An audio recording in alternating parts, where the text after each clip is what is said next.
మన ఆలోచనలు మన వాస్తవికతను రూపొందిస్తాయి. అలాగే మనమంతా కలిసికట్టుగా ఉన్నప్పుడు మన ఆలోచనలు మానవాళి విధి రూపకల్పనలో సహాయపడతాయి. డిసెంబర్ 21న మీరు ఎక్కడ ఉన్నా సరే, ఉదయం వెలుతురులో గానీ లేదా అర్ధరాత్రి నిశ్శబ్దంలో గానీ మనం కలిసి విరామం తీసుకుందాం.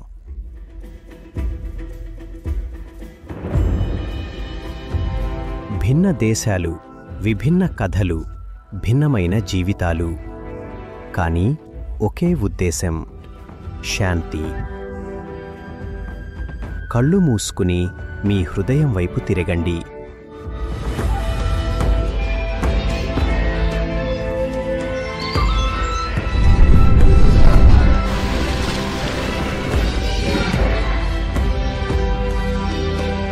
విశ్వలయకు అనుగుణంగా సమశృతిలో ఉండండి.